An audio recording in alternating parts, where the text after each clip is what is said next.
Hi friends, வாங்க ஒரு தரமான அறுவடையை பார்க்கலாம். ஏஆர் கிச்சன் ஃபேமிலி எல்லோரும் நல்லா இருக்கீங்களா? வாங்க வீடியோக்குள்ளே போகலாம். முதல்ல பார்த்திங்கன்னா தக்காளி பழம் பறிச்சிக்கலாங்க. இன்றைக்கி என்னென்ன அறுவடை அப்படின்னா, தக்காளி இருக்குங்க, கத்திரி இருக்குது, பொடலங்காய் இருக்குது, பாலக்கீரை இருக்குது, வெள்ளை பாகல் இருக்குது. இன்றைக்கெல்லாம் நல்ல அறுவடை தாங்க. உங்களுக்கு ஃபுல்லாக வீடியோ பாருங்கள். இந்த வெயிலில் நம்மளுக்கு தக்காளி இவ்வளோ ஃப்ரெஷ்ஷாக கிடைக்கிறதே பெரிய விஷயங்க. ஒரு சிஸ்டர் கமெண்ட்டு கூட கொடுத்துருந்தீங்க, இந்த வெயில் காலத்துலேயும் உங்கள் செடிங்க ரொம்ப ஃப்ரெஷ்ஷாக இருக்குதுங்க, ரொம்ப ஹெல்த்தியாக இருக்குது, பசுமையாக இருக்குது அப்படின்ற மாதிரி கமெண்ட் கொடுத்துருந்தீங்க. அதை படிக்கும்போது ரொம்ப சந்தோஷமாக இருந்ததுங்க. Thank you sister. இதுக்கு அந்த லிக்விட் தண்ணி தாங்க இதுக்கு ஒரே காரணம். அந்த வீடியோனுடைய நேற்று போட்ட வீடியோவில் கூட உங்களுக்கு வீடியோவில் நான் காமிச்சிருப்பேங்க. அதை ஊற்றினோம்னாவே ஓரளவுக்கு செடிங்க வாடுறதில்ல. நல்லா அந்த மண்ணுக்கு நல்லா ஈரப்பசையை கொடுக்குது. மண்ணை காய விடுறது கிடையாது, ஈரமாகவே இருக்குங்க. பார்க்கும்போது பார்த்திங்கன்னா பார்த்திங்கன்னா உங்களுக்கு ஈரப்பசை இருக்குங்க, அதில் ட்ரைனஸாக இருக்காதுங்க. இந்த வெயில் காலத்தில் அப்படி இருந்தால் தாங்க செடிங்க பச்சை பசேன்னு இருக்க முடியும். அதனால தான் இந்த வெயில் காலத்தில் நான் என்ன ஒரு 2 வாரத்துக்கு ஒரு 2 டைம் ஊற்றுங்க அந்த தண்ணியை. ஆனால் அளவை கம்மி பண்ணி ஊற்றுங்க அப்படின்னு சொல்கிறதுங்க நான். நேற்று வீடியோ அதுக்கே முக்கால்வாசி போட்டேங்க நான்.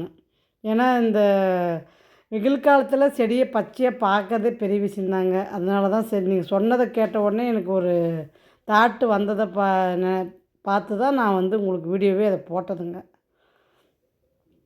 பாருங்க, கத்திரி செடிலாம் சூப்பராக இருக்குது. கத்திரிக்காய் அறுவடையும் இருக்குதுங்க இன்றைக்கி. இளங்கத்திரிக்காயும் நேற்று வீடியோவில் நட்டிருப்பேன், நீங்களும் பார்த்துருப்பீங்க.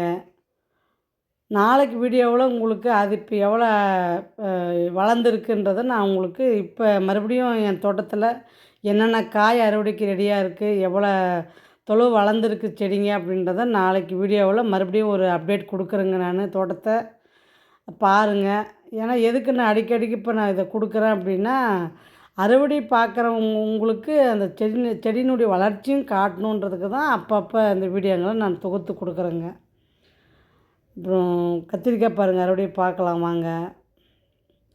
கத்திரிக்காய்னு பின்னாடி சிஸ்டர் கமெண்ட்டில் கத்திரிக்காய் கலரை பார்த்து கேக்கு லெவலுக்கு பேசுகிறது உண்மையிலே எனக்கு ரொம்ப சந்தோஷமாக இருந்ததுங்க. அவங்க சின்ன வயசுக்கே போயிட்டாங்களாம். அந்த மாதிரி எனக்குமே இந்த கலர் ரொம்ப பிடிக்குங்க. அதனால தான் அந்த கலரை நான் நிறைய வீடியோவில் பார்த்திங்கன்னா இந்த கலரை நான் நிறைய மென்ஷன் பண்ணியிருப்பேங்க. அதாவது டார்க்கும் இல்லாத லைட்டும் இல்லாத ஒரு மாதிரி ஷைனிங் கலருங்க இது. அதுதாங்க இந்த கத்திரிக்காயில் எனக்கு ரொம்ப பிடிச்சது. பூச்சும் இல்லாத இருக்கிறதுக்கு காரணம் இருக்கிறதுனாலையும் எனக்கு அந்த செடி ரொம்ப பிடிச்சதுங்க. சாப்பிட்றதுக்கும் நல்லா டேஸ்ட்டாக இருக்குதுங்க. அதாவது செதைப்பிடிப்பாக இருக்குதுங்க. விதை அதிகம் இல்லாத செதைப்பிடிப்பு ஜாஸ்திங்க. நம்ம இப்போ விதைக்கே விட்டு எடுத்தோம்னாலும் விதை கம்மி தாங்க, செதை தாங்க ஜாஸ்தியாக இருக்குது இந்த கத்திரிக்காயில். செடிக்கு பார்த்திங்கன்னா கலரி தண்ணி விடுங்க. 2 நேரம் இப்போ நான் தண்ணி விட்றதில்லைங்க. இப்போ ஒரே நேரம் தாங்க இப்போ தண்ணி விட்றேன். ஏன்னா முதல்ல பார்த்திங்கன்னா நான் லிக்விட் தண்ணி கொஞ்சம் வாரத்துக்கு ஒரு டைம் ஊற்றினேங்க. அதனால் 2 வேளை தண்ணி விட்டுருந்தேங்க. இப்போ பார்த்திங்கன்னா வாரத்துக்கு லிக்விட் தண்ணி 2 டைம் ஊற்றுறேங்க. ஊற்றுறதுனால இப்போ பார்த்திங்கன்னா செடி ஈரம் தாங்குதுங்க. ஒரே ஒரு டைம் தாங்க இப்போ ஊற்றுறேன்.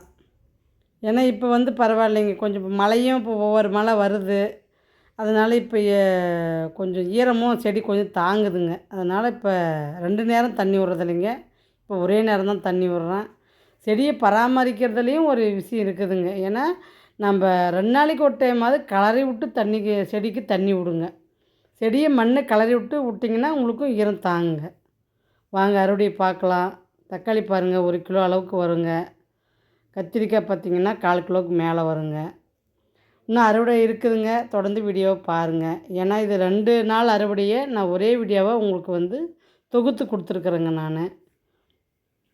ஏன்னா இது நிமிஷம் பார்த்திங்கன்னா 4 நிமிஷம் ஆயிடுச்சுங்க. அதனால் சரி, இது ரொம்ப சின்ன வீடியோவாக போய்டுன்றதுனால இன்னொரு அறுவடை வீடியோவும் இதில் ஜாயின் பண்ணியிருக்கிறேங்க, பாருங்கள். இப்போ சைடில் பார்த்திங்கன்னா கீரை செடிங்க நிறைய முளைச்சிருக்குதுங்க. அதை தான் இப்போ நான் அறுவடை பண்ணுறேங்க.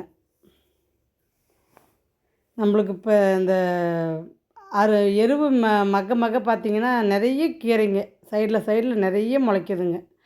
பாருங்கள், பாலக்கீரை அறுவடை பண்ணி உங்களுக்கு இவ்வளோ கீரை காமிச்சிருக்கேன் பாருங்கள். வாங்க அடுத்தது வந்து மல்பரி பறிச்சுக்கலாம். மல்பரி பறிச்சுட்டு ஒரு சிஸ்டர் கமெண்ட் கொடுத்துருந்தீங்க. அவங்க கேள்விக்கு நான் பதில் சொல்லிடலான்ட்டு இருக்கிறேங்க. அதனால் கேள்வி கேட்டவங்க இந்த வீடியோவை பார்த்து அதுக்கு உண்டான பதிலை தெரிஞ்சுக்குங்க. ஏன்னா நீங்கள் கேட்ட கேள்வி நானுமே அனுபவிச்சதுங்க அது. அதனால் உங்களுக்கு இந்த வீடியோவில் நான் பதில் சொல்லணுன்ட்டு நான் சொல்கிறேங்க. உங்களுக்கு நேற்று போட்ட வீடியோவிலேருந்து கமெண்ட் கொடுத்துருக்கீங்க. என்னுடைய இழந்த செடி பூ வச்சுட்டே இருக்குதுங்க, காயாக மாறலை அப்படின்ற மாதிரி கமெண்ட் கொடுத்துருந்தீங்க. நானுமே அந்த பிரச்சனையை சந்திச்சது தாங்க. முதல்ல வந்து பார்த்திங்கன்னா இந்த இழந்த செடி கிடையாதுங்க. முதல்ல நான் வேறு செடி தாங்க இழந்த செடி வச்சுருந்தேன். அது பார்த்திங்கன்னா ஒரு 8 மாதம் வளர்த்தணுங்க. 8 மாதமே பார்த்திங்கன்னா பூவாகவே இருந்துருச்சுங்க. காய் ஒன்று கூட மாறவே கிடையாதுங்க. அப்புறம் வேறு செடியை ஆன்லைனில் ஆர்டர் போட்டு மறுபடியும் இன்னொரு இழந்த செடி வாங்கி வச்சுங்க. அது பார்த்திங்கன்னா சின்ன செடியிலே காய் வந்துடுச்சுங்க. அதுக்கப்புறம் தான் இந்த அந்த ஃபஸ்ட்டு வாங்கி வச்சு 8 மாத செடியை நான் எடுத்துட்டுங்க. அதுக்கப்புறம் இந்த செடியை வளர்க்க ஆரம்பித்தேங்க.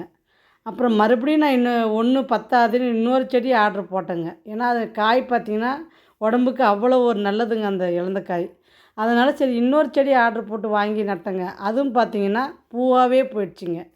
இதில் என்ன இந்த இழந்த செடியில் நம்ம கவனிக்க வேண்டியது அப்படின்னு பார்த்திங்கன்னா, அந்த இழந்த செடியில் ஒவ்வொரு முள் வருதுங்க. ஆனால் அந்த பூ வைக்கிற இழந்த செடியில் பார்த்திங்கன்னா முள் இல்லைங்க. இந்த டிஃப்ரென்ஸு தாங்க அந்த இழந்த செடியில் நம்ம ஒரே நம்ம நோட்டீஸ் பண்ண வேண்டியது என்னென்னா, இதில் இழந்த செடியில் பார்த்திங்கன்னா அந்த காய் வைக்கிறதுல முள் இருக்குது. பூ வச்சுனே இருக்கிற இழந்த செடியில் பார்த்திங்கன்னா முள் இல்லைங்க. எனதில் இல்லைங்க. உங்களுதில் எப்படி இருக்குன்றது எனக்கு தெரியல. என் செடியில் இல்லாததுனால தான் நான் அந்த டிஃப்ரெண்ட்டாக உங்களுக்கு சொல்கிறேங்க. இந்த ஒவ்வொரு இழந்த செடி பார்த்திங்கன்னா அந்த பூ மட்டுமே தான் வச்சுட்டு போகுதுங்க, காய் ஆகிறதே கிடையாதுங்க.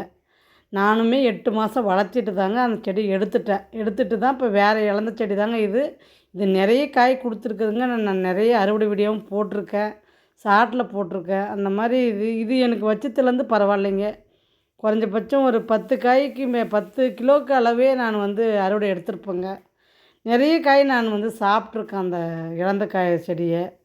எப்படி நான் சொல்லணுன்னா, தண்ணி விடும் போதெல்லாம் பறித்து சாப்பிடுவோங்க. அந்த அளவுக்கு அந்த இந்த செடி வந்து எனக்கு ரொம்பவே பிடிச்ச செடிங்க அது.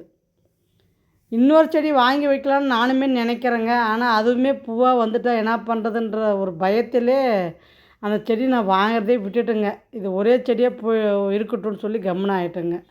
அந்த அளவுக்கு இந்த பழச்செடியிலையுமே ஒரு டிஃப்ரென்ஸ் வருதுங்க. இப்போ உங்கள் பழச்செடி முள் இருக்கா இல்லையான்றதை கவனிச்சுட்டு கமெண்ட் கொடுங்க. அப்புறம் லட்சுமி சிஸ்டரும் கமெண்ட் கொடுத்துருந்தீங்க, ஒட்டு ரக பழச்செடின்னு கேட்டு வாங்குறதுங்களா, பழச்செடி எப்படி வாங்குறதுன்னு சொல்லி கேட்டிருந்தீங்க. நான் ஒட்டு ரகன்னு சொல்லி தாங்க வாங்கிட்டு வந்து வைக்கிறேன். நீங்களும் அதே மாதிரி கேட்டு வாங்கி வைங்க. வாங்க அறுவடையை பார்க்கலாம். இன்றைக்கி பாருங்கள், மல்பரி ஒரு 1/4 கிலோ அளவுக்கே இருக்குது. பாலக்கீரை ஒரு கத்தை இருக்குது. அப்புறம் கத்திரியும் 4 காய் இருந்ததுங்க, அதையும் பறிச்சுட்டு 4 தக்காளி பறிச்சுட்டு, ஒரு பொடலங்காய் இருக்குது, 4 கொத்தவரங்காய், ஒரு பாவக்காய் இருக்குதுங்க. பார்த்துட்டு எப்படி இருக்குதுன்னு கமெண்ட் கொடுங்க. வீடியோ ரொம்ப லென்த்தாக போகுதுன்றதுனால தாங்க கட் பண்ணிட்டேன் நான். அடுத்த வீடியோ வெள்ளிக்கிழமை வருங்க, பார்த்து சப்போர்ட் கொடுங்க. பாய்.